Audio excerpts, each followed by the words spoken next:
Well, I hope your summer's going well. It's been a while since we've done these kind of tutorials, videos. So today, I thought it would just be really fun to show you kind of what I picked in the garden last night and this morning. And I will go around and kind of show you some of the things. But first things first, I got these peonies pretty tight from my garden, just like this. So almost when you touch them, they feel like a marshmallow. And I know what you're thinking, like, how are we having peonies this late in the season in July? So what I did is I picked them in this stage and wrapped them and kept them in my cooler. And we had a wedding a few weeks ago, and actually a week ago, and these were left over, and they are still incredibly gorgeous. So we're going to definitely use these. We have some really pretty foxglove from my garden, and some clematis, some wild sweet pea, hydrangeas starting to come in really hot and heavy, and also some lace cap hydrangea, some yarrow, and some really sweet greens, and who couldn't forget astilbe.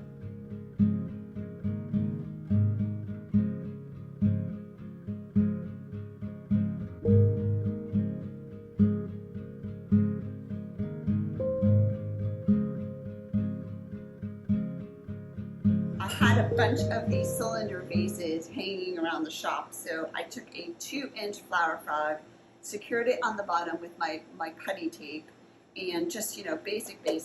We don't have to get fancy here. I'm going to start filling it with some water, and then we're going to start with the peonies, because I think those are just my favorite. Okay, got my water in room temperature, put a little flower food, so I just think these, again, are so incredibly gorgeous. We're going to cut them, and I am going to secure it into the flower frog. It's super simple. There's pins that are attached to the frog, and you just want to insert into the flower frog your stemmy part of your peony.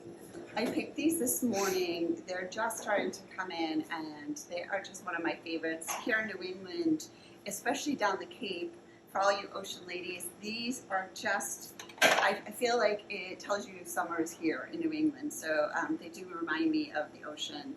And we're gonna just start adding these in, you know, and this is what's so great about these type of style arrangements. They can be kind of loose and eerie and wildflowery looking.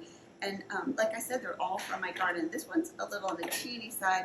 It may just be too teeny, but I'm gonna add it anyways. And next, oh, these little foxgloves. It's actually a second flushing of them, which means they came and bloomed in the spring. I cut them back, and that's what I love about these. And they came back again, is that it's like the gift that keeps giving, and they just love to bloom, and they're one of my favorites, and they have that very elongated, wispy kind of feel to it. So we're definitely gonna add some of these lovelies.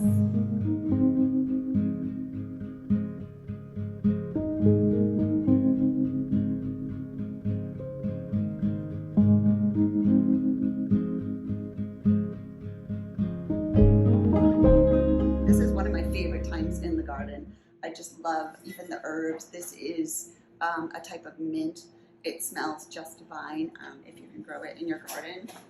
Or even if you have a really small, you know, section of your, you know, in your, maybe your landscaping, you can put this in as well.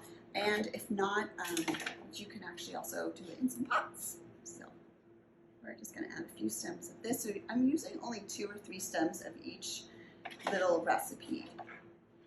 Here is some gorgeous astilbe. Mine is growing wild in the shade. This color in particular, I just don't know what's going on this year, but it is just in full bloom and so elegant. I love how it just has that kind of feathery feel to it. Really pretty.